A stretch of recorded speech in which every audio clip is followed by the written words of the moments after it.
Nderuar Zamira Sinaj, e nderuar zonja Pranvera Resulaj, deputete e Kuvendit të Shqipërisë, i nderuar zoti Altin Tanku, përfaqësues nga institucioni i Bankës së Shqipërisë, të nderuar pjesëmarrës të sektorit bankar dhe jo vetëm, të nderuar profesor dhe të dashur studentë maturant të qytetit të Vlorës. Unë quhem Inelda Asana dhe jam studente në programin e masterit shkencor në financë. Kam privilegjin të jem sot moderuese e këtij aktiviteti dhe është nder për mua që të jem zëri i Departamentit të Financës dhe Kontabilitetit dhe që mund të kontribuoj në këtë event si pjesë të këtij departamenti që ka luajtur një rol të rëndësishëm në formimin tim profesional dhe akademik. Ju uroj mirëseardhje në këtë aktivitet të organizuar në rastin e ditës ndërkombëtare të bankave, me temën Sektori bankar në epokën e digitalizimit, rëndësia, inovacionet dhe mundësitë në karrierë.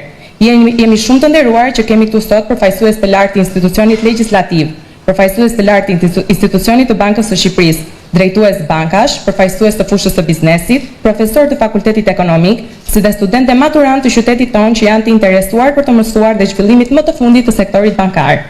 Faleminderit që keni pranuar ftesën dhe jeni bërë pjesë të këtij aktiviteti. Është një kënaqësi që kemi mundësi të bashkohemi sot për të diskutuar rreth një teme që ka rëndësi të madhe për të ardhmen e sektorit bankar, për zhvillimin e ekonomisë dhe për mundësitë që krijohen për të rinj dhe studentët që kanë ambicje për t'u angazhuar në këtë sektor. Kam nderin që t'i jap fjalën dekanës së Fakultetit Ekonomik, profesor asociuar Zamira Sinaj. Ju falenderoj pafund.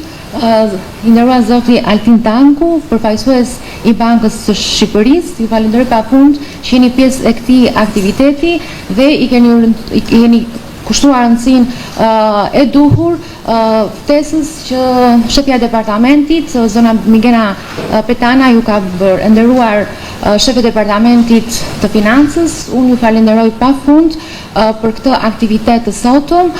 Le të jetë ky aktivitet një augur i mirë dhe për aktivitete të mëvonshëm për sa i përket departamentit të financës. Përkushtoj pafund edhe për kushtimin dhe angazhimin tuaj tepër serioz dhe tepër korrekt gjatë asaj periudhe që keni marrë detyrën si shefe e departamentit. Të nderuar kolegë, studentë dhe miq, sot në 4 dhjetor kam kënaqësinë të shënojmë ditën ndërkombëtare të bankave, një ditë që nderon rëndësinë e sektorit bankar në zhvillimin ekonomik dhe shoqëror të vendit. Sektori bankar, siç e dimë të gjithë, luan një rol pasimtyshëm në krijimin e stabilitetit financiar, mbështetjen e sipërmarrjeve dhe projekteve që ndikojnë drejt për drejt në përmirësimin e standardit jetësor.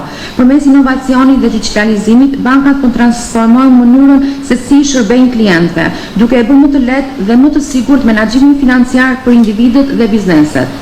Në Fakultetin Ekonomik jemi të përkushtuar për të përgatitur brezin e ardhshëm të liderëve financiar dhe bankier, të cilët do të kontribuojnë në zhvillimin e këtij sektori përmes studimeve dhe kërkimeve shkencore, me synim të promovojnë praktika të qëndrueshme, inovative dhe etike në menaxhimin financiar.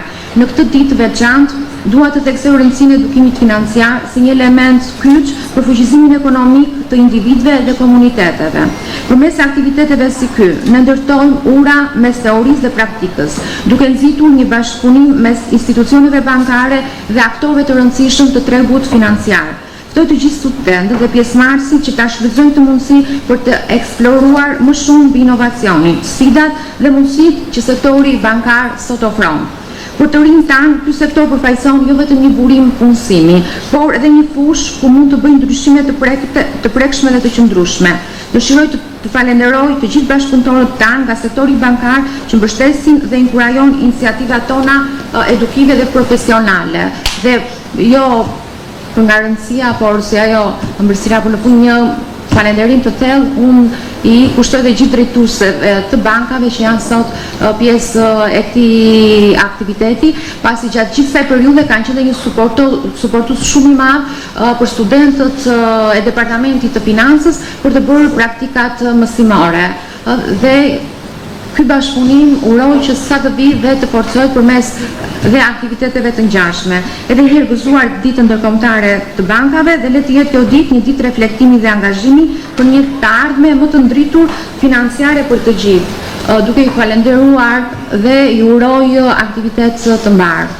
Ndërkohë, për shkak të një angazhimi që dhe rektoria universitetit ka, që do na bashkohet besoj për gjysmore, 45 minuta, sepse dhe ajo shprehu rëndësinë dhe vlerën që ky aktivitet ka për të dhe do të vi për pak, për të thënë një fjalë përshëndetse për gjithë pjesëmarrësit dhe të ftuarit që na kanë nderuar me ardhjen e tyre sot. Ju faleminderit që t'i kem përballë kolegë të universitetit, por dhe kolegë të sistemit bankar. Unë do të hap edhe njëherë atë si parin e përshëndetjeve, do të më lejoni që ta kem këtë kënaqësi, sepse me thënë vërtetën është privilegj shumë i madh që të flasësh edhe pse mes kolegëve, por edhe kuptojmë që ky universitet që sapo mbushi dhe 30 vjetorin e vet, na ka dhënë mundësi të pafundme, por po ashtu mundësi na ka dhënë edhe sistemi bankar. Shumë prej nesh që jemi këtu dhe me kënaqësi u shoh përballë, kemi bërë karrierë në sistemin bankar. Edhe këtë si parantezë them për gjithë studentët që janë në sallë, edhe për nxënësit e shkollave të mesme, të cilët besoj se na janë bashkuar në këtë takim, për të kuptuar që të ndjekësh studimet në këtë universitet nuk është thjesht të marrësh një diplomë, por pa diskutim që ke edhe mundësi të hapura për të zhvilluar në ana profesionale, por edhe për ta gjetur veten në tregun e punës. Edhe unë jam pak shumë shpejt para jush të gjithëve këtu, në fakt që kam mbaruar, nuk e di Altini nëse është në brez me mua. Por ishin këto fushat që na dhanë shumë mundësi dhe shumë hapësirë që të zhvillohemi nga ana profesionale. Pra, kur ne mbaruam shkollën, zhvillimi universitar në vend mori një hovë shumë të madh, edhe kjo na dha mundësi që ta gjejmë veten. Po ashtu ndodhi edhe me sistemin bankar. Kështu që kjo është për të thënë se sa rëndësi ka në jetën e këtij qyteti, gjithë në zhvillimin e ekonomisë, por edhe se çfarë mund të bëjë universiteti. Kështu që e përgëzoj në mënyrë të veçantë Zysh Migenën, kolegen tonë, që ka bërë këtë tryezë, na ka bërë gjithëve bashkë sot për të ndarë opinione, dhe në fakt është ajo që duhet të ndodhë vazhdimisht. Universiteti duhet të jetë burimi i iniciativave për të analizuar, debatuar, diskutuar gjithçka që ndodh në ekonominë e vendit, por sidomos në atë të qytetit. Kështu që përpara se të kalojmë tek diskutimi pak më teknik, ndoshta në gjykimin tim mund ta bëjmë edhe në formë ndërveprimi, duke mos marrë shumë kohë me prezantimet, sepse edhe shkëmbimi i eksperiencave në fakt është gjëja thelbësore që na ndihmon. Por një parantezë do të bëj vetëm që pse është shumë e rëndësishme, edhe pse e kam lidhur analizën që do të paraqes para jush pikërisht me ato që me ca faktore, ca argumenta që ndonjëherë kemi fatin e mirë për studime, po jo fort mirë për zhvillimin ekonomik, që ngjarje të caktuara interferojnë edhe bëjnë të mundur që të ndodhin një herë në shumë vite. Për shembull, kjo rritja e çmimeve, të cilën do ta analizoj unë për pak, ka ndodhur siç e kemi mësuar në literaturë që nga kriza e naftës vendeve të OPEC-ut nga 74, dhe unë prandaj para ca kohësh kam pasur dëshirën që të bëni një tryezë të tillë për të analizuar se çfarë po ndodhte dhe çfarë ishte ky fenomen, sepse inflacioni i çmimeve për shkak të rritjes së çmimeve të energjisë në Europë u bë dyshifror, gjë që nuk ishte ndodhur prej shumë dhe shumë vitesh, pra që prej 73-74. Kështu që ishte një argument shumë i rëndësishëm, një argument shumë i rëndësishëm për të trajtuar nga pedagogët e universitetit, edhe për të nxjerrë përfundime dhe pse jo për të propozuar pastaj edhe për ndryshime.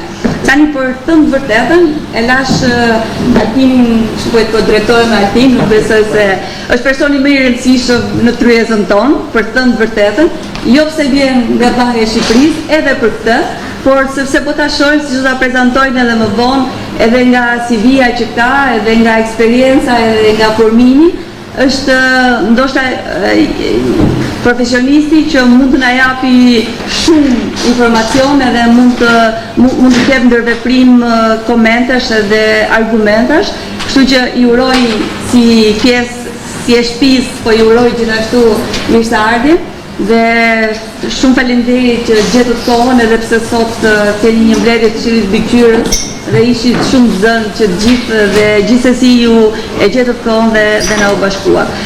Unë e falenderoj gjithë Fakultetin e Ekonomisë, dekanen, shumë faleminderit që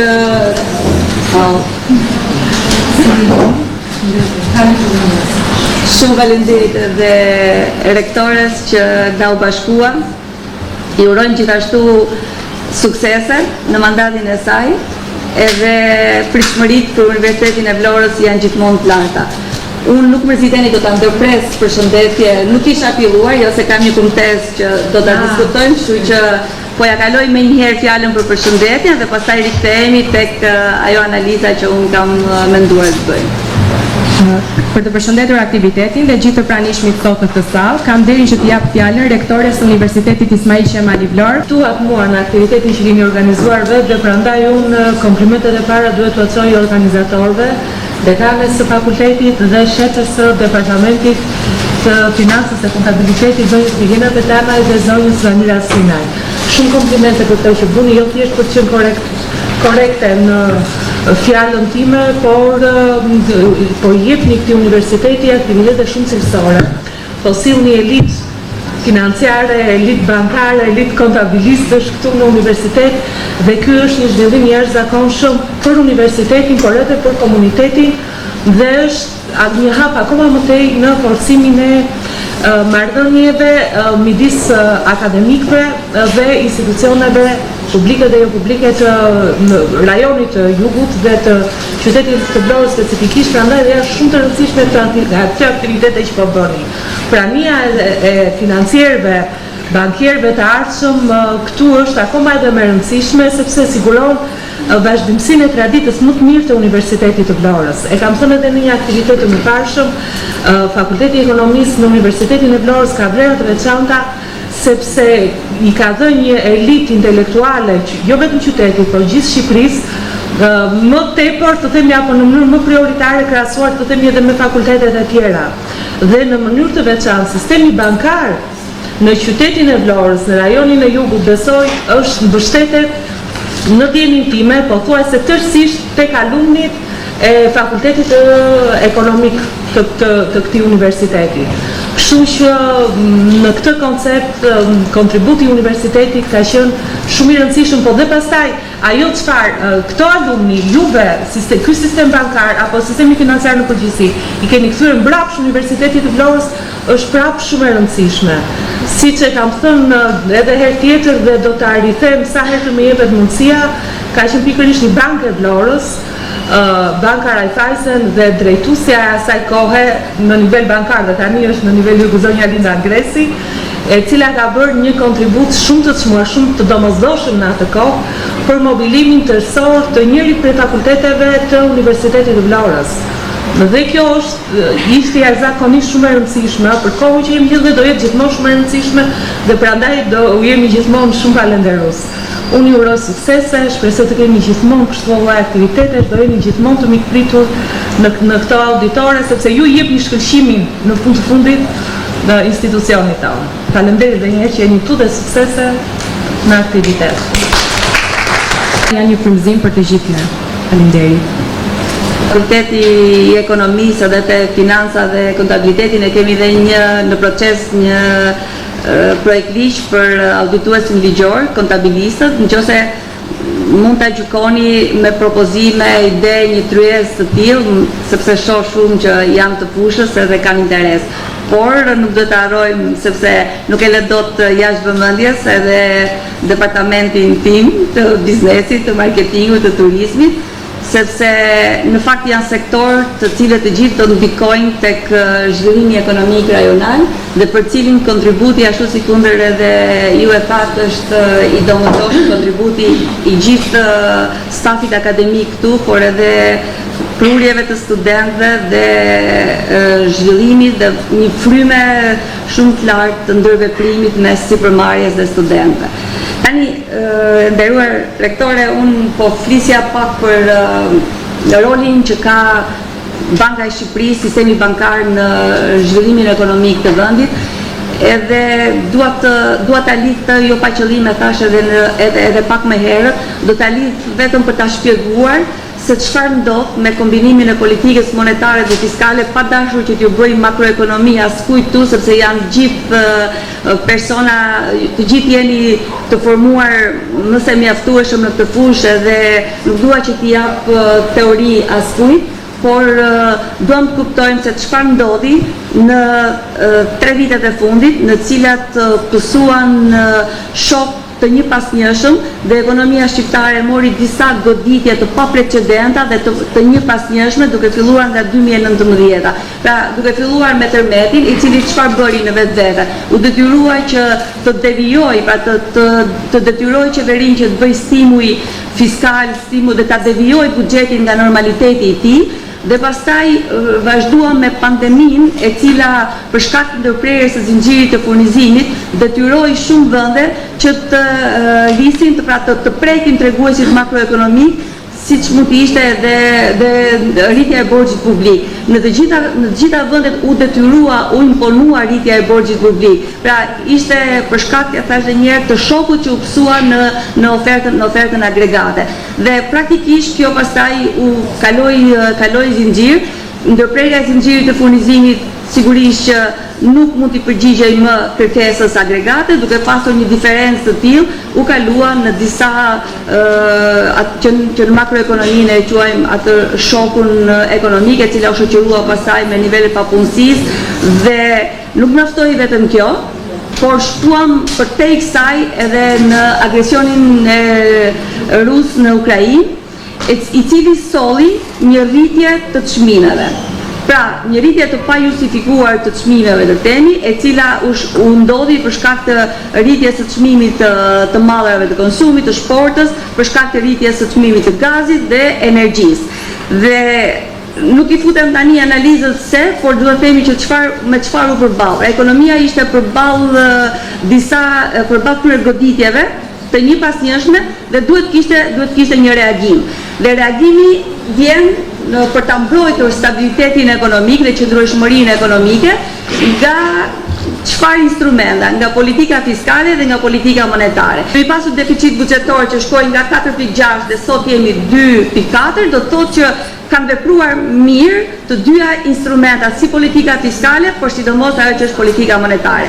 Tani, kjo tregon tash që Banka e Shqipërisë ka marrë masa shumë të mira duke përdorur instrumentat e veta, por Banka e Shqipërisë ka edhe një merit tjetër, që është stabiliteti monetar dhe financiar, duke krijuar, për të kaluar pak 2 sekonda vetëm, po nda tek bankat e nivelit të 2, sepse një stabilitet tjetër që kemi është edhe sistem bankar likuid, i mirë kapitalizuar dhe i qëndrueshëm solid. Pra kjo është shumë e rëndësishme për të kredituar ekonominë, sepse praktikisht kjo sjell pastaj atë qarkullimin edhe zhvillimin e vet.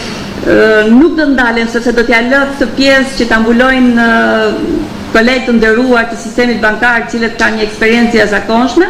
Unë do t'jap dhe një merit tjetër të Bankës Shqipërisë dhe gjithashtu do t'ja kaloj si mision dhe si detyrë universitetit dhe fakultetit, që është edukimi financiar.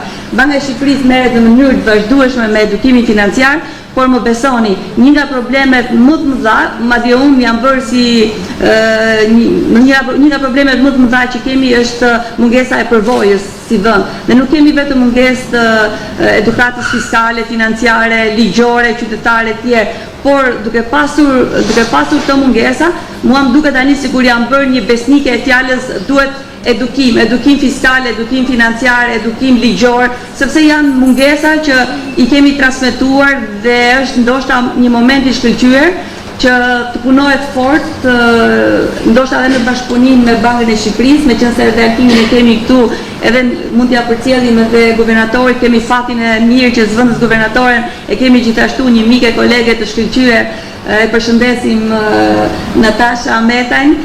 është gjithmonë kënaqësi ta kemi mes nesh fakte dhe atë, kështu që pra nëse ka një bashkëpunim dhe vendosim disa piketa konkrete, mund të punohet fort dhe mund të ndërveprohen të gjithë aktorët. Edukimi financiar është një fushë ku universiteti mund bëj shumë, mund t'japi shumë mbështetje.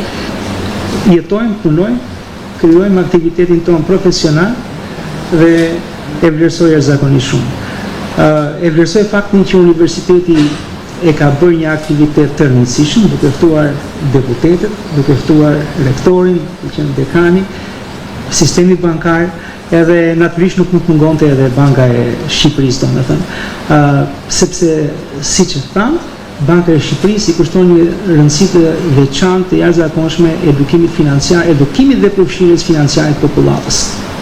Dhe pikërisht në këtë drejtim do doja unë të ndalesha një çik më gjatë sot.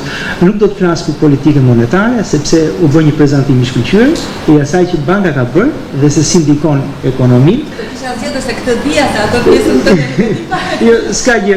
Më vjen mirë që nuk më duhet ta bëj këtë pjesë sepse do doja të flisja një çik për të çështjen e përfshirjes financiare më shumë dhe zhvillimet e fundit që kanë ndodhur në ekonomi, në sistemin bankar, jo vetëm në Shqipëri, por dhe në botë, veçanërisht në fushën bankare dhe lidhjen e saj me digitalizimin, me atë që po ndodh zhvillimin teknologjik dhe si na ndikon ai neve. Duhet ndalim tek sistemi bankar për arsyeën e thjeshtë sepse e gjitha ajo politikë monetare dhe fiskale e bërë nga Banka e Shqipërisë dhe qeveria përcillet në ekonomi nëpërmjet sistemit bankar. Ne ndryshojmë norma e interesit, por nëse ajo nuk kalon nëpërmjet normës së depozitave kredive nga sistemi për të vajtur në ekonomi, në ndërmarrje private dhe në familje, ekonomia shqiptare nuk ndikohet, kështu që sistemi ka një rol të rëndësishëm në transmetimin e politikës tonë monetare. Po, siç e thash boll, sepse u bë një prezantim I shkëlqyer. Ajo që dua të them është që Banka e Shqipërisë, përveç pjesës të makroekonomisë, bën dhe funksione të tjera të rëndësishme, shumë të rëndësishme, që lidhen me mbikëqyrjen e sistemit bankar, me stabilitetin financiar, me sistemet e pagesave. Në fakt, të gjitha këto tendencat e digitalizimit, inovacionet që po vinë në fushën bankare, në fushën financiare, në fushën e pagesave, e kanë ndryshuar në mënyrë njësore sistemin bankar. Kur flas sistemi bankar, jo vetëm bankat private, bankat e nivelit të dytë, por edhe bankat qendrore, siç është Banka e Shqipërisë. Nëpërmjet digitalizimit ne prodhojmë një sasi të paprecedent informacioni çdo ditë. Sa herë hapim telefonin, kërkojmë informacion për bankat, për jetën, për pushimet, për nuk e di, hotelet, për punë, për çdo gjë, neve lëm një gjurmë digjitale informacioni e cila është jashtëzakonisht e vlefshme. E vlefshme, domethënë përveç se për biznesin, por është e vlefshme edhe për bankën qendrore dhe për të kuptuar ku po shkon ekonomia dhe si na ndikon ajo neve në vendimarrjen tonë. Shumë shkurt në Bankën e Shqipërisë neve kemi filluar dhe jemi përpjekur të fusim teknologji të reja të kërkimit ekonomik, ato që quhen web scraping apo inteligjenca artificiale apo rrjetet neurale, të themi si metoda të vlerësimit të aktivitetit ekonomik, për arsyeën e thjeshtë sepse informacioni që neve gjenerojmë dhe mbledhim sot është jashtëzakonisht I madh për të punuar me metoda tradicionale të kërkimit ekonomik, të studimeve empirike. Pse e thash? Dhe thash për të thënë se jo vetëm në sistemin bankar, por edhe në Bankën e Shqipërisë, digitalizimi po jep një efekt dhe një rol jashtëzakonisht të madh. Kjo ishte në pjesën e analizës, në pjesën vendimarrëse. Kur vjen puna tek biznesi bankar, tek aktiviteti real I përditshëm, aty natyrisht që jep një rol fundamental, një rol që po e ndryshon në përgjithësi të gjithë sistemin, veçanërisht në sistemet e pagesave. Sistemet bankare dhe financiare sot përballen me një sfidë të jashtëzakonshme që vjen nga këto tendenca. Unë të quaj sfida të demokratizimit për të nxjerrë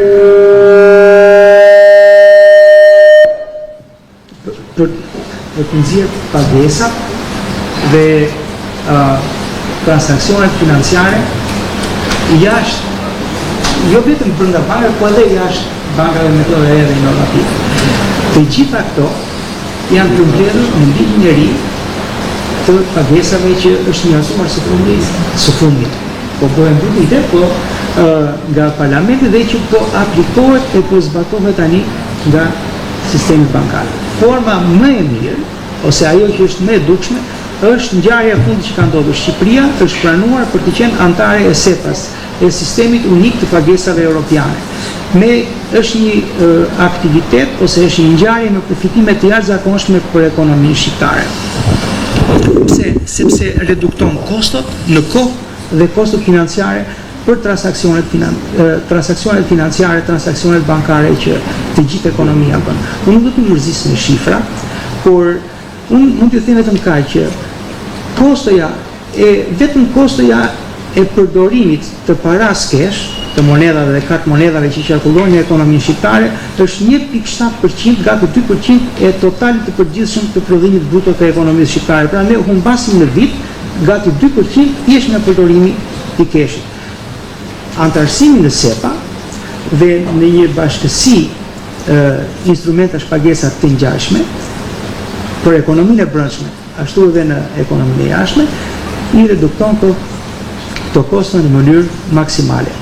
Praktikisht, në qoftë se ju do të shikoni statistikat e Bankës së Shqipërisë, në atë kategori që quhet sistemet e pagesave, ka një databazë që nuk merr shumë rëndësi, por po ta shikoni atë databazë, do të kuptoni që pagesat elektronike janë arritur në mënyrë të jashtëzakonshme, janë arritur shumë.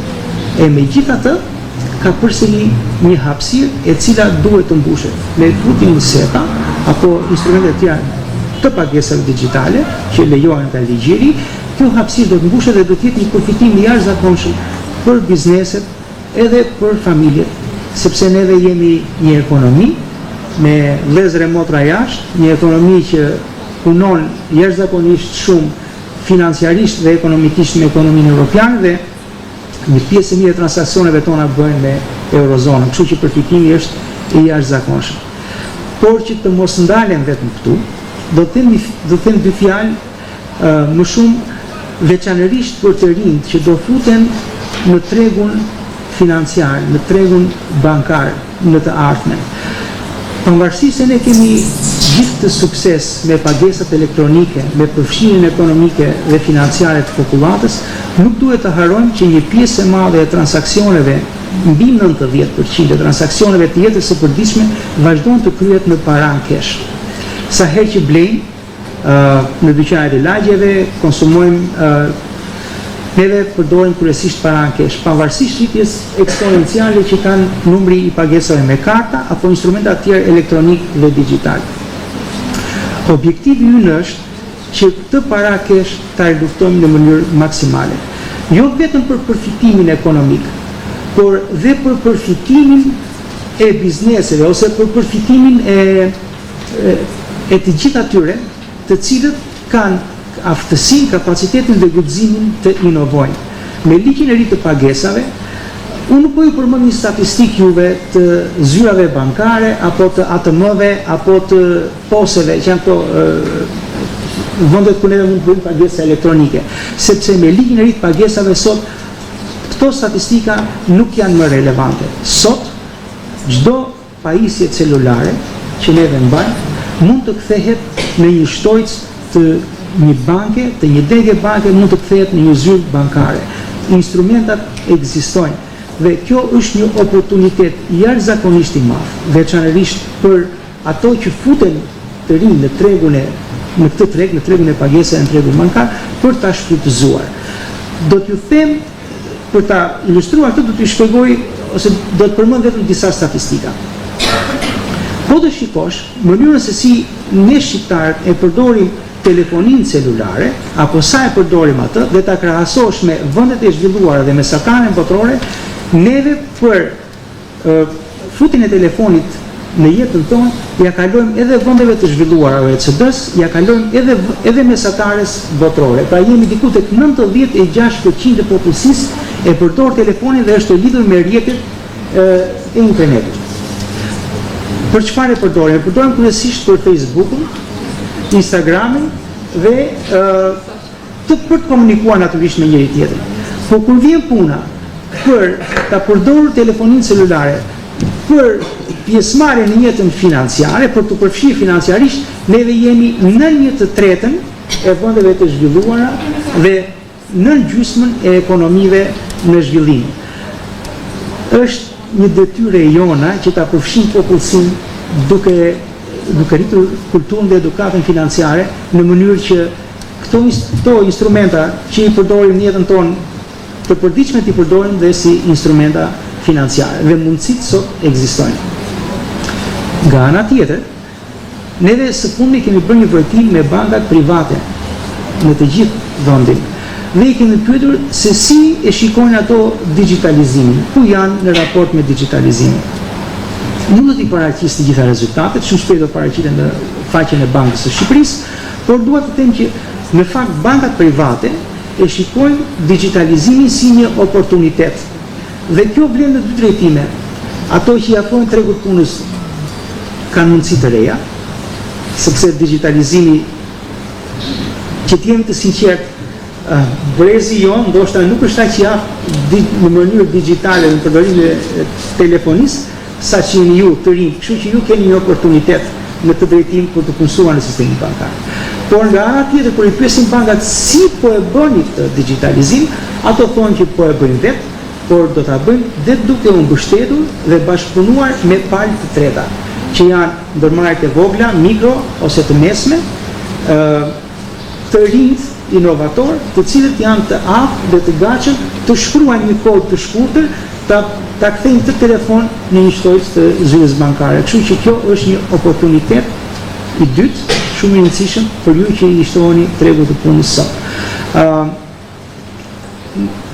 Një çik informacion për të kuptuar, domethënë ku po e aplikon banka këtë digitalizim, kryesisht janë në produktet e reja financiare, që përpiqen të përfshin popullatën edhe duke mos ardhur në zyrën bankare, edhe duke qenë larg nga banka, dhe kryesisht në komunikimin me klientin, pra për të krijuar ato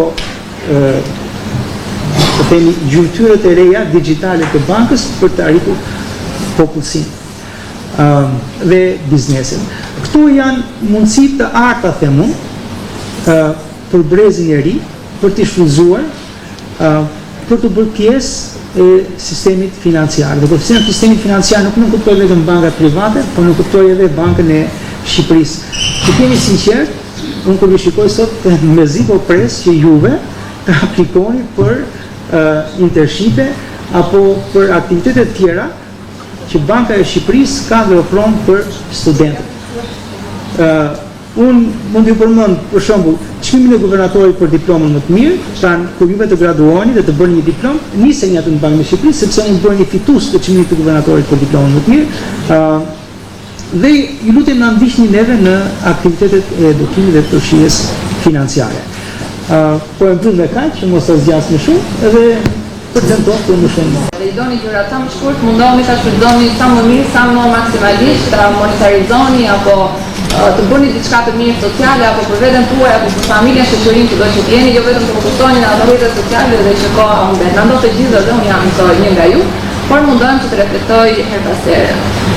Të lutem nëse mund të kalojmë tek slajdet e tjera. Nuk vjetori, është nga grupet më të mëdha bankare në Europën Qendrore dhe Lindore dhe ne jemi shumë krenarë që jemi pjesë e tregut shqiptar dhe në një ndër pozicionet më të mira që aktualisht ne ndodhemi.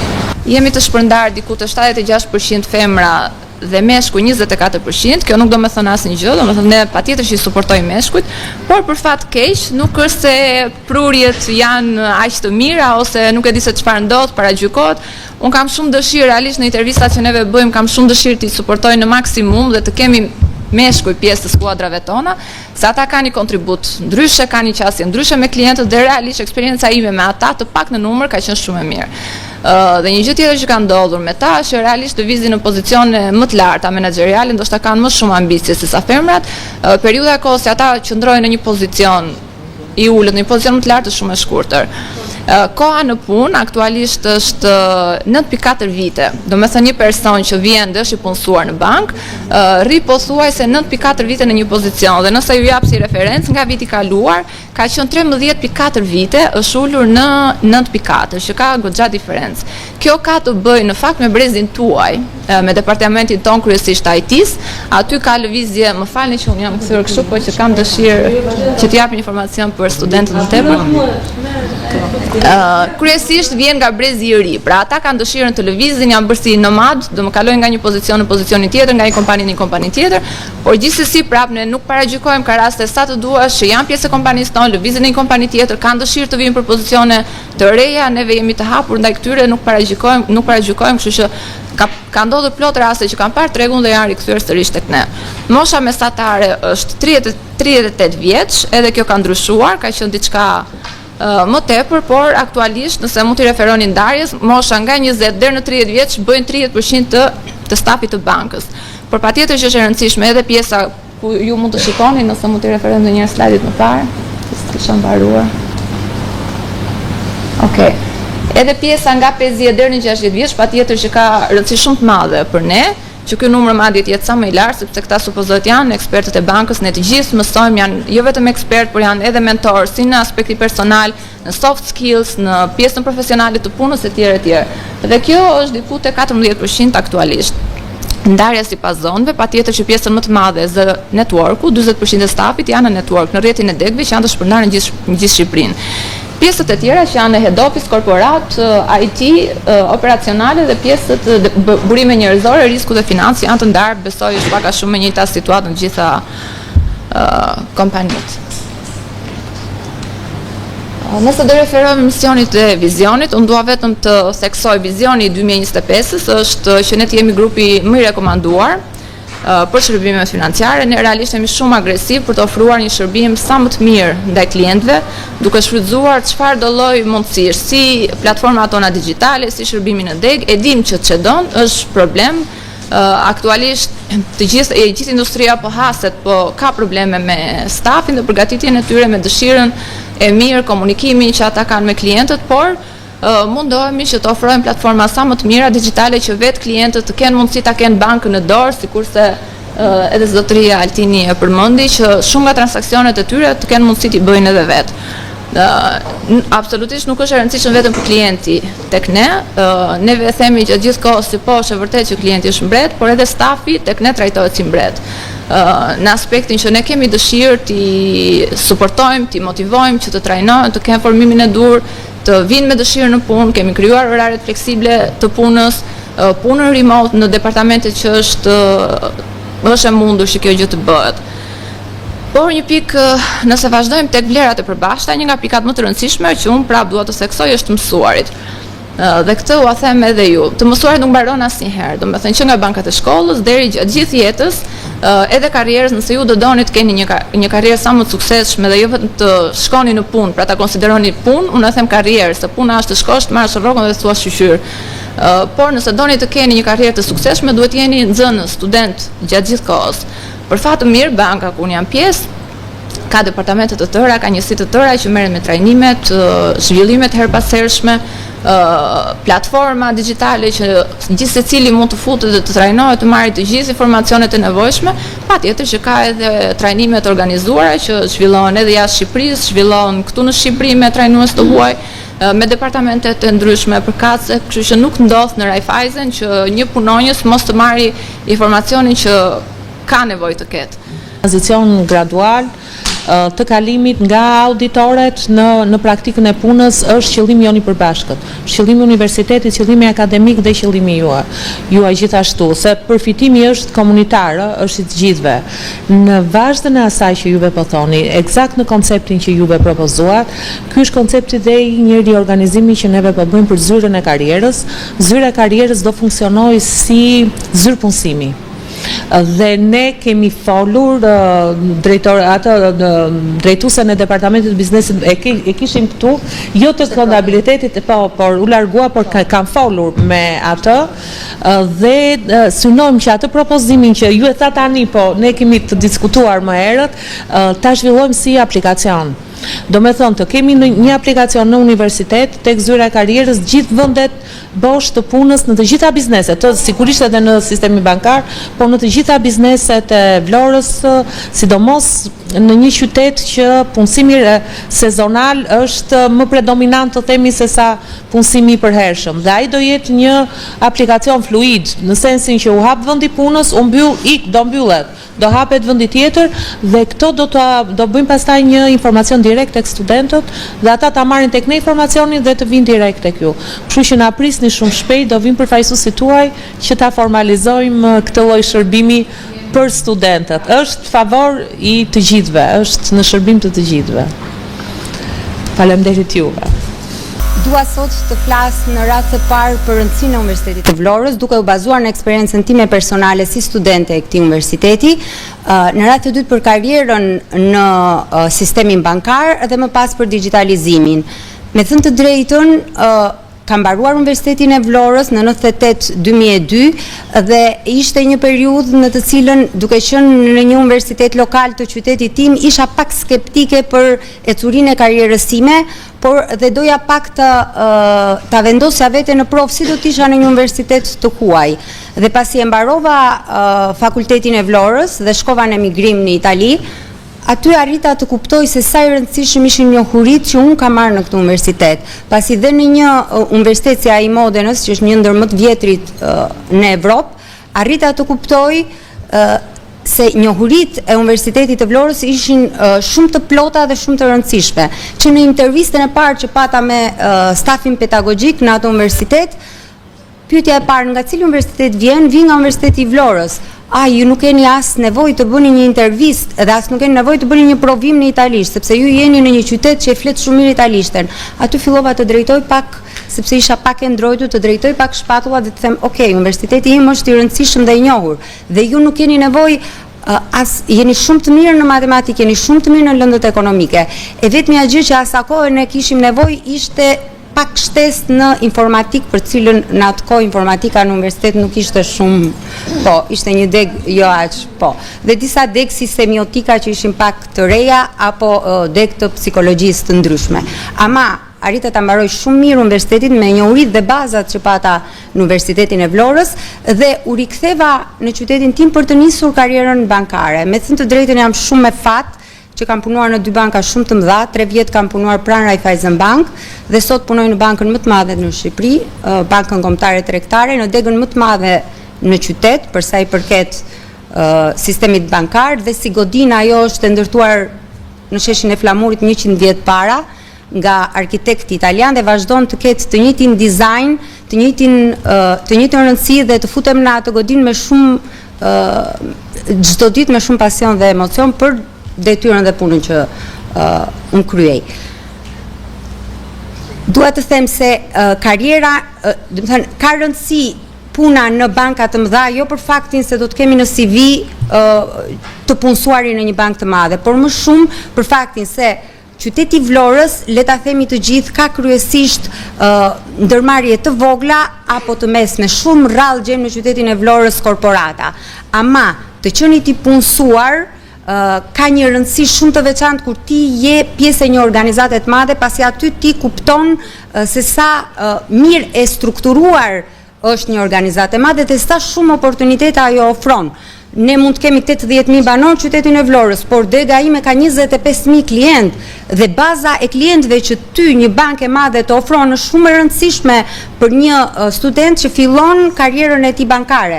Përse është e rëndësishme? Sepse aty ti do të mësosh në radhë të parë komunikimin. Ti do të mund të komunikosh dhe me një sanitare që kërkon një overdraft 10.000 lek, po ndërkohë do të arrish të komunikosh me një biznesmen që ka një ndërmarrje të vogël, të madhe, apo qoftë dhe me kryetarin e bashkisë.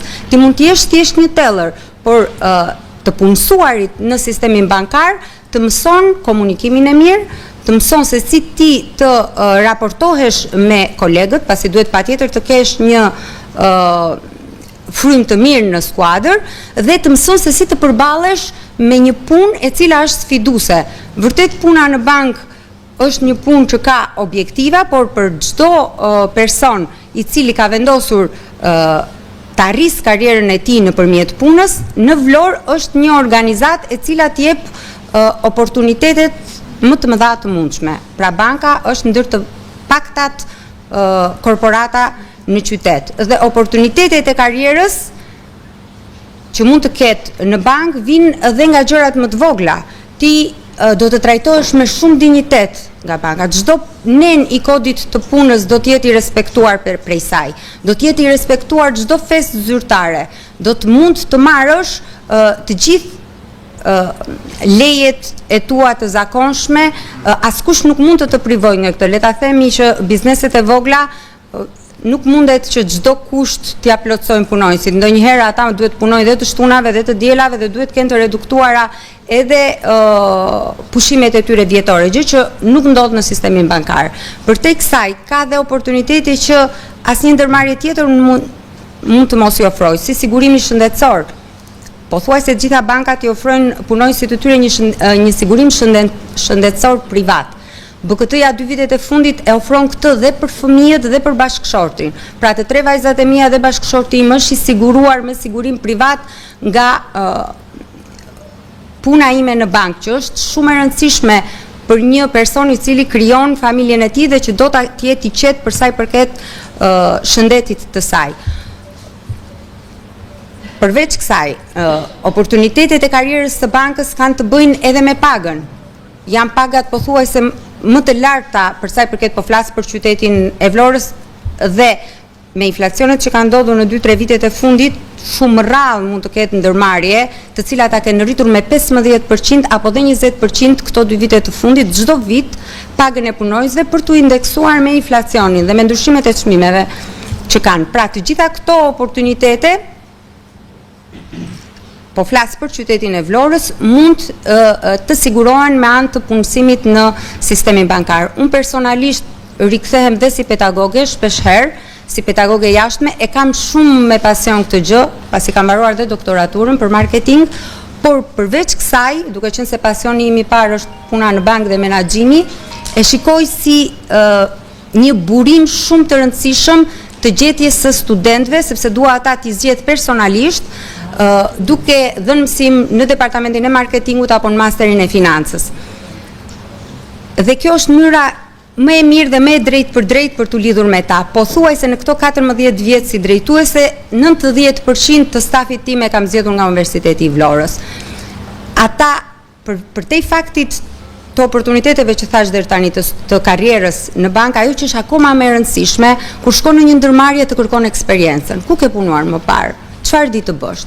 Ndërkohë që banka nuk ta kërkon këtë. Unë dua studentin ka mundësi që të vitit të tretë të filloj të më bëj intervistën, apo këtë mbaruar një vjeçarin e masterit dhe direkt të më futet në bankë. Unë nuk e dua të më eksperiencë. Dhe kjo është një anë tjetër shumë pozitive, që nuk e gjen në kompanitë e tjera. Pra, dhe unë të vendos ty në pozicionin e tellerit për ata arktarit si fillim, por ama nëse ti je një punonjës që komunikon mirë dhe që ke dëshirën për punë, askush nuk ta ndalon karrierën tënde në bankë. Pra, çdo pozicion që hapet, dega ime ka 22 punonjës dhe ka një rotacion shumë të madh të tyre. Të gjithë arktarët vinë nga Universiteti i Vlorës. Asnjëherë nuk jam zhgënjur prej tyre. Të gjithë janë me integritet të lartë, janë njerëz të hapur, me fleksibilitet në komunikim me klientin dhe me punonjësit, pavarësisht vështirësitë që ka Vlora, ta themi dhe këtë, në pjesën e komunikimit të klientëve. Dhe të gjitha ata kanë vazhduar karrierën e tyre në shërbim, në kredi, dhe shumë prej tyre janë bërë drejtor, duke dalë pikërisht nga të gjithë pozicionet që kanë kaluar në bankë. Dhe shumë prej tyre janë promovuar në drejtori në Tiranë. Por dhe shumë klientë, jo vetëm të bankës kombëtare tregtare, por dhe të bankave të tjera, lehtësisht kur shkojnë jashtë, sidomos në Amerikë, punësojnë në të njëjtin pozicion në bankë, por dhe më lartë, dhe branch manager. Kjo do të thotë që karriera në bankë të jep mundësi që dhe jashtë vendit kjo karrierë të vlej, por dhe Universiteti i Vlorës gjithashtu shumë i vlefshëm. Përveç kësaj, për sa i përket pjesës digitalizimit, unë dua të them që pavarësisht se banka ngelet besim, depozita dhe kredi, që në shekullin e 12, kur u them studentëve, se fjala bank vjen nga fjala banco e italianit, hebrejt në shekullin e 12 filluan të tregtojnë arin dhe argjentin dhe aty janë fillesat e para të bankave, por që atëherë dhe deri sot banka ka evoluar shumë. Askush nga ne para 10 vjetësh, 15 vjetësh nuk mund të mendonte se bankën do ta kishim në një celular. Ndërkohë që sidomos pas pandemisë u hapën shumë oportunitete për veprimet online, por bankat ishin gjatë përgatitura gjatë pandemisë dhe i kishin të shtrira platformat e tyre. Thjesht më pas ata filluan ti zhvillojnë akoma më shumë këto platforma derisa vim në ditën e sotme që unë çuditem, edhe pse jam brenda sistemit bankar, se si vajza ime që është jashtë me studime, unë brenda në një kohë shumë reale, brenda sekondës mund t'i nis asaj lek, në atë sekondë mund t'i bëhen të vlefshme dhe me kartën e saj të debitit t'i përdorja shtetit. Në këto janë evolucionet, rëndësinë që ai ka në zhvillimin e ekonomisë, është sidomos në pjesën e investimit. Në pjesën e investimit të gjithë e dim që si një punonjës që merr 10.000 lekë overdraft dhe ai që merr 10 milion euro do t'i drejtohet bankës për sa i përket kreditimit. Dhe mi që kam zonjën pranvera, të themi dhe një dy problematika që kemi, duke qenë se jemi kaq të shumë të rëndësishëm në pjesën e investimit dhe ne kemi dhe shumë qef pjesën e kreditimit, por po hasim një ngërç. Kreditimi e ndihmon ekonominë, sepse ne shkojmë të investojmë në turizëm, në blerjen e apartamenteve. Shumë kur shikoj një lloj emigrimi, të themi, të studentëve nga Vlora, nga Universiteti i Vlorës sidomos. Se në momentin që ikën nga Universiteti Vlorë, mund të fillon edhe jetën apo kushtohet të tjerë. Ku do përshëndesim? Kujtojmë juve si student sepse është shumë e rëndësishme vendimi që ju merrni në këtë moment tuaj. Ne jemi në një qytet shumë bukur. Ne kemi të gjitha facilitetet. Ne duam të ndërtojmë një shoqëri që të na e kenë zilit gjithë qytetet e tjera, dhe pse jo? Kemi një elitë të rinisë shqiptare, prandaj unë do të them që do të ngrë me forcë këtë pjesë. Mos e lini vendin tuaj. Investoni këtu dhe keni për të qenë të parët. Nuk e di që se keni dëgjuar atë fjalën më mirë i pari i fshatës se sa i fundit të qytetit. Pse jo? Unë i kam pasur mundësit të ikja dhe jashtë, i kam pasur mundësit që të shkoja dhe në Tiranë apo në qytete të tjera. Kam vendosur të ri këtu në Vlorë dhe të krijoj karrierën time dhe të investoj për vendin tim. Është një lloj krenarie dhe një gur themeli që ne krijojmë për shoqërinë tonë. Po nuk e bëm ne, kush do ta bëj? Mendojeni në këtë lloj forme, i keni mundësi pa fund në Vlorë. Meqense jemi këtu duketorë për sistemin bankar, në sistemin bankar juve keni mundësi të pafundme. Mjafton vetëm dëshira. Tani gjërat janë bërë shumë të thjeshta, juve mund të vini në çdo del, në çdo bankë që ta aplikoni. E rëndësishme për ju është që të jeni të edukoheni me kulturën e punës, të doni punën dhe unë nga universiteti do kërkoja vetëm një gjë që të jeni t'i përgatisni studentët për tregun e punës. Kjo është shumë e rëndësishme. U diskutua dhe pak më parë se nuk do t'jenë përsëritse në asnjë lloj teme, do u thanë në mënyrë më perfekte të gjitha. Përgatitja një CV-e, dhe mua më ka hasur. Kam rastisur që më vi student me një CV jo profesionale, doja të thosha. Përpiquni që të kushtoni vëmendje këtyre detajeve. Në radhë të parë investoni tek vetja juaj, rrisni vlerën tuaj. Duajeni punën, duajeni veten tuaj dhe investoni. Çdo ditë është investim.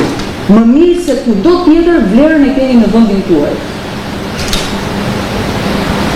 Prandaj unë jam e gatshëm në çdo moment, nëse juve do krijoni edhe takime të tjera, se si mundet ta bëjmë, e kemi bërë dhe një herë tjetër një takim në lidhje me përgatitjen e studentëve, edukimin e tyre për tregun e punës, por këto nëse do të ishin më të shpeshta, edhe për studentët kam përshtypjen do ishte më nevojshme dhe më domosdoshme. Ju uroj shumë suksese edhe shpresoj që të shihemi shumë shpejt. Mirë, se dhe unë jam studente e Universitetit të San Qëmarit, kolegeve, sepse bashkë me to kemi kaluar në rrugtimin shumë vjeçar në bankë. Besoj unë këtu jam nga punonësit më të vjetra të bankës, ashtu si Shtati Vajza që i kam mbushur 30 vjet në sistemin bankar. Unë kam filluar që në bankën shtetërore, pastaj kur kaluam në sistemin privat, në sistemin në bankat e nivelit të dytë. Kam qenë që bankës agrare, bankës së kursimeve, Raiffeisen dhe për 15 vjetësh po dhe për 15 vjetësh Gjithë pas ka ndala Raiffeisen nga banka e kursimeve dhe për 15 vjetësh jam drejtuese e një nga degëve të kreditës në Vlorë. Është një punë që e kam bërë me kënaqësi, e kam admiruar, kam shkuar çdo ditë me kënaqësi në punë. Më ka pëlqyer puna në front office me klientët, duke u shërbyer, duke këshilluar, duke i ndihmuar.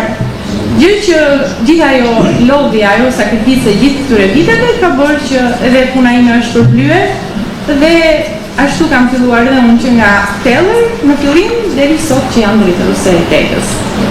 Kam kënaqësi se gjithë për fatin tim të mirë eksperjenca në bankë dhe puna që unë kam bërë, kolegët që kam pasur, ata që kam mësuar, domethënë kam ecur gjithmonë duke falenderuar dhe duke dashur të mësoj nga ata që kam gjetur më përpara dhe nga të rinj që punoj. Punoj me të rinj, me studentë, të punojësit në gjithë këto vite janë studentë të këtij universiteti që kanë filluar të punojnë tek ne dhe që janë rritur gradualisht. Kanë marrë pozicione drejtuese, janë promovuar dhe në drejtorinë e përgjithshme, por është një kënaqësi që të punosh dhe me studentë që vinë nga universiteti që kanë dëshirë të rriten, të mësojnë, të performojnë dhe ta shikojnë dhe veten e tyre më lart. Gjithmonë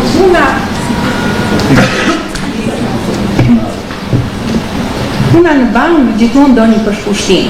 Duhet ta kesh atë brenda vetes që dëshirën, qetësinë për të komunikuar me klientët, për ta ndihmuar, për ta unë do doja që të përsëritesha më shumë dhe të fjalëve që kanë vajzat, e ndjejmë sot në vështirësi, siç tha dhe drejtori Linda, që për studentët që nuk kanë më dëshirë të vinë në sektorin bankar. Ne shikojmë në aplikimet apo kur kemi pozicionet e reja, gjë që është për të ardhur keq që vite më përpara radhat ishin shumë të gjata dhe kërkesat e studentëve për të punuar në bankë ishin shumë të mëdha. Sot është me keqardhje e them që nuk ka të ri. Për të zvendësuar një punonjës që është, ne ndjejmë vështirësi. Ndaj do donim dhe bashkëpunimin nga universiteti dhe shumë mirë, falenderojmë sërish për të financës dhe punojnë sektorin bankar. Po. Do jetë për të dy palët, edhe për studentët dhe për ju që i mësoni dhe për bankën, për ne, për punën, për ta çuar përpara edhe. Ashtu si thash, nuk isha përgatitur diçka tjetër që nuk është më e nevojshme për sistemin ndryshimet e inovacionit në banka, kështu që është më mirë që komunikuam këto që do të shpërtes. Unë kam 14 vite në sektorin bankar. Ndoshta mund të jem në të pak këtu që kam mbaruar fakultetin e ekonomisë në Tiranë dhe jam rikthyer në Vlorë. Mentorja ime ka qenë Senia, kam nisur te Credis së fakt dhe hap pas hapi kam arritur që të jem drejtori i biznesit për rajonin e Jugut të Avi Bank. Unë sugjeroj, si thashë Senia, po shoh një mungesë dëshire nga anët të rinjve për të afruar me bankën. Banka është stresuese, ezauruese, e lodhshme dhe shumë e bukur. Domethënë, marrëdhëniet që krijohen në bankë, eksperjenca, sfidat që të ofrohen, që të ti të sfidosh veten, të provosh se ku arrin, nuk besoj se ka një sektor tjetër të ekonomisë që mund ta ofrojë.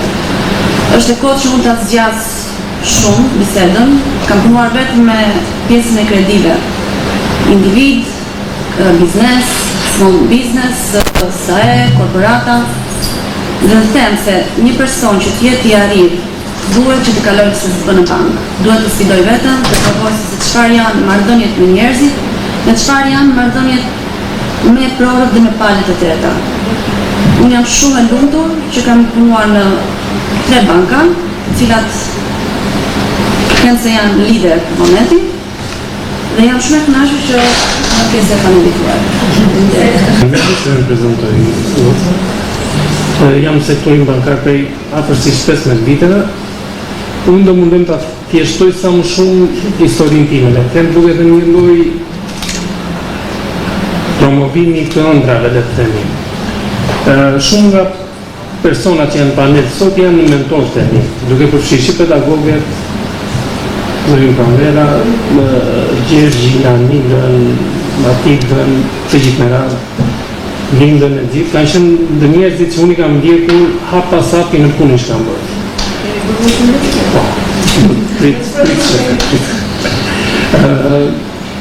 Universitetin e kam ndjekur me kushtet që kanë qenë atë periudhë, goxha të vështira dhe të themi dhe me një lloj frenimi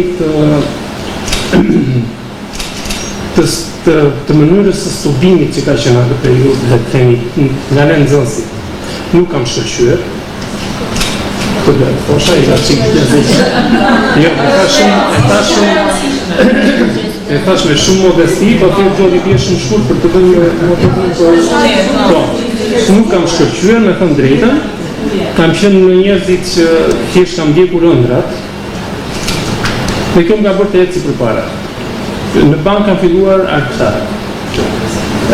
Çuditërisht ndjeva një lloj energjie nga përgjegjësitë që kam patur, Gjergji disa më ka prekur dhe të themi dhe në punë, edhe në kabinet e mia. Kam gabuar pafund. Dhe vetëm kam bërë, e them sinqerisht, domethënë kam bërë gabime ditën e parë të punës si kam filluar, kam qenë arktar në Alfa Bank, tu e 15 vite përpara. Vi një zonjë dhe kërkon të bëj një depozitim 6 milion lekë të reja dhe diçka 10.000 euro, 50.000 euro, nuk e marrë në 100.000 euro. Jo, nuk e ona vetës. Ja e klienti 6 milion euro. Shefi im të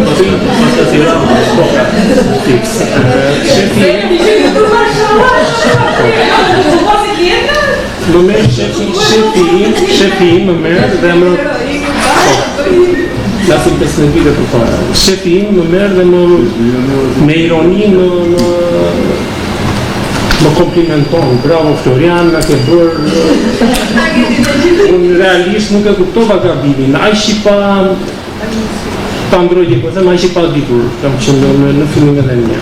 Ndojsha ëndrat dhe arrita të eci me forcat e mia të jem sot këtu ku jam prej 10 vitesh drejtues i një banke shumë të rëndësishme, si të gjitha bankat. Kam mbajtur goxha pozicione të rëndësishme në për qytetet tjerë, kam qenë drejtues i Orikum. Thjesht vetëm se kam ndjekur ëndrat. Dua të mbështes atë që tha Linda, po dhe që të thanë kolegët, se tashmë i kam kolegë. Ata që kisha mentor të mi, tashmë i kam kolegë, se kam ndjekur në ëndrën time. Mos ikni. Ka mundësi të ndiqni ëndrat pa fund. Për të dini të sukses. Atëri falenderoj. Ka lidhje. Unë ju falenderoj për ftesën, falenderoj gjithë pjesëmarrësit, për kam kënaqësi. Unë do bëja pak a shumë një ndërthurje midis alumnit, sistemit bankar dhe biznesit. E para pse do ta bëja ndërthurjen dhe do të thoja studentëve se e di mendjen e tyre që gjithë mund thonë që flisni kolla ju të rrim se jeni gjithë drejtora. Është shumë e thjeshtë. Kështu që unë kam marrë pjesë, e para falenderoj universitetin për punën që ka bërë me ne në ato vite. Unë pranverën e kam pasur edhe pedagogët në vitin e fundit me edhe një lëndë dhe ka bërë shumë punë të mirë në ato vite. Unë jam i 2001-shit, kam mbaruar 97-2001. Jam pjesa ati brezi pak a shumë që përpiu sistemi bankar, sepse kishte nevojë. Dhe do ju ktheja edhe disa përgjigje dhe pranverës dhe zotit Tanko edhe Lindës, do t'i thoja që është e vërtet që gjithë kanë dalë nga Raiffeisen në ato vite, sepse Raiffeisen i sapo privatizuar dhe 80% tregut e kishte Raiffeisen, nuk kishin në tilin tjetër të gjithë drejtuesit e bankave. Por në ato vite karrierën në Vlorë ka filluar edhe guvernatori Sejko. Në vitin 2002-2003, guvernatori Sejko ka hapur Bankën Amerikane të Shqipërisë që ka qenë në Vlorë. Në vitin 2001-2002, Natasha Ameta, i zëvendës guvernatoria, ka filluar nga dekani i Universitetit të Ekonomisë, ka vajtur tek BKT-ja dhe pastaj të shkatapultuar në Tiranë si shef i operacionesh. Kështu që Vlora është promotor dhe partizan i sistemit bankar. Në krijimin e Bankës Popullore që sot OTP-ja, nga 10 biznese që e krijuan që në ato vite vendosen një kapital 6 kanë qenë nga qyteti i Vlorës, po ti marrin veç pavarësisht edhe të tjera. Shumë drejtues në nivel qendror të sistemit bankar, qoftë Tirana Bank, qoftë në banka tjera, ka qenë promotor i qytetit të Vlorës. Kështu që Universiteti i Vlorës ka qenë dhe promotor i sistemit bankar, sepse gjithë ka dalë në Universitetin e Vlorës, qoftë pedagogët që janë sot. Kanë dalë dhe punë e mirë të Universitetit të Vlorës është e pashmangshme dhe duket. Unë kam marrë pjesë në Bruxelles në fillim të vitit 2024, kam marrë pjesë në 2 takime dhe Universiteti i Vlorës rankohej në universitet në nivellet të Universitetit të Tiranës dhe linte shumë mbrapa të gjithë universitetet private. Kështu që është punë e mirë dhe e dedikuar që kanë bërë për të gjithë këtë periudhë. Unë kam filluar në Bankën Amerikane në 2005 dhe kam qenë pjesë e sistemit bankar deri në 2017. Digitalizimi ka filluar që në vitet 2008-2009. Banka Amerikane në ato vite ka qenë promotori i digitalizimit. Çfarë ju po bëni, po e perfeksiononi digitalizimin, po e sistemoni, po jepni konturin e duhur. Pasi një nga pikat më të rëndësishme të digitalizimit është internet banking. Online banking është prioriteti dhe 70% të kësaj pjese e merr kjo pjesë. Por, sfidat e universitetit, sfidat e sistemit bankar, sfidat e kujdo janë burimet njerëzore. Shqipëria do t'i vuajë dhe në çdo raport të Bankës Botërore ose të FMN-s thonë që sfidat në Shqipëri janë burimet njerëzore. Sado ta digitalizojmë diçka, sado të fusim inteligjencën artificiale, sado të rrisim gjithmonë performancën në pjesën e digitalizimit, face to face, burimet njerëzore janë pjesa më e mirë dhe pjesa më e mirë për të kontrolluar.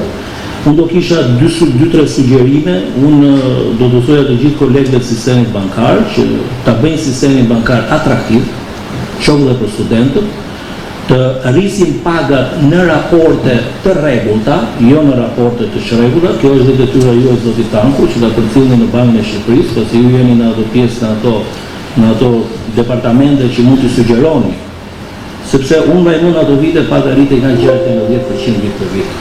Bankat e bëjnë në mënyrë sporadike. Në qoftë se pagat e sistemit bankar nuk kalojnë sot pagën e shtetit, nuk ka më interes për të filluar në sistem bankar, nuk keni përgjegjësi burimin njerëzor.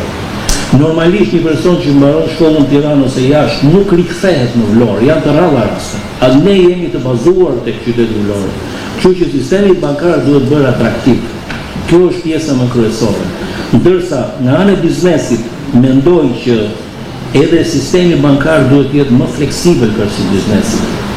Mos të harrojmë që rritja më e madhe e sistemit bankar është bërë që nga vitet 2002 deri në vitet 2012-2013, janë hapur filiale, janë hapur bankat, janë hapur filiale të tjera, sistemi bankar aty ka marrë shpërthim. Qyteti i Vlorës shpërthimin më të madh ekonomik ka marrë 2004, 2013, 2012. Pjesa tjetër janë investime qeveritare, janë investime strategjike. Bazohemi te turizmi strategjik kombëtar. Zonja Pranvera, ju jeni dhe deputete, duhet ta kemë turizmin në strategji kombëtare. Nuk munden ta bëjnë turizmin persona të veçantë. Sado të kreditoren, nëse nuk kanë subvencionim nga shteti, nuk bëhet turizëm.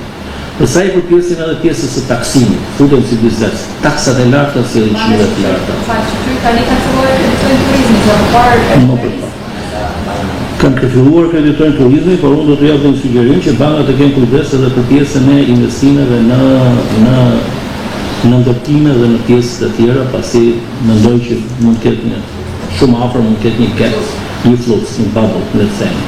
Kështu që për pjesën e taksave, pandemia dhe tërmeti, ju dëgjova me kujdes që thotë pandemia dhe tërmeti ka rikur çmime. Përveç disa çmimeve bazike, që cilët janë metale dhe pjesë tjetër, ato çmime që neve na vinë të rritura vinë edhe nga taksat e tjera. Pasi shporta që është bazike për qytetarët është me 42% taksë. Në qoftë se marrin produkte në vende të BE-s, BE-ja ka 4% taksën, një produkt që të vijë i mbaruar vjen me 42% taksë. Kështu që dhe ne fiktivisht i rrisim edhe çmimet dhe duhet të jemi shumë kujdesshëm duke qenë parasysh që ju jeni edhe antarë e Komisionit Ekonomisë, të bëjmë një sugjerim tillë. Jo, patjetër, jo, unë kam parasysh që në 2021-shin, në 2021-shin është bërë një kërkesë që të vende 6% pjesë e shtortës, por është mbajtur ashtu megjithatë këto janë politikat e qeverisë pushtet, nuk ka lidhje, nuk i ndryshojmë dot neve. Kështu që unë do thoja që jemi ne, janë politikat tona, janë njerëzit që i bën gjërat mirë apo keq. Çfarëdo lloj gjëje, në qoftë se bëhet mirë, ecën mirë, në qoftë se bëhet keq, ecën keq. Kështu që duhet investuar në burimin njerëzor, duhet investuar në breza të rinj, sepse u them sinqerisht, unë kam dhe djalin tim student, në moshë student, dhe janë të pashpresë. Ne në ato vite kemi qenë handmade. Sot janë, nuk e di, janë digitalizuar dhe ata, po nuk i duan ka shumë të digitalizuar. I falenderit. Parlamentit Financës dhe Kontabilitetit të bëj një prezantim të shkurtër për programet e studimit që ofron ky departament. Dy programe studimit bachelor, programi i parë bachelor në financë dhe programi i dytë bachelor në kontabilitet. Gjithashtu kemi edhe disa programe në master profesional kontabilitet dhe master profesional në financë, si dhe master shkencor të financës dhe master shkencor për pasurit paluajqme. Shkurtimisht dhe përmbledh, pra ky është prezantimi i Departamentit Financës dhe Kontabilitetit. Tani dua të falenderoj pak që të gjithë pjesëmarrësit në këtë aktivitet, që nga rektoria, profesore doktora Ola Saliaj, dekana e Fakultetit Ekonomisë, profesore Zëqyre Zamira Sinaj, deputetin e Parlamentit Shqipërisë, zonën Pamela Resulaj, zotin Altin Tanku nga Banka Qendrore, nga gjithashtu dua të falenderoj gjithë drejtuesit e bankave të nivelit 2, por dhe specialistët që kanë ardhur pra në pozicione të ndryshme.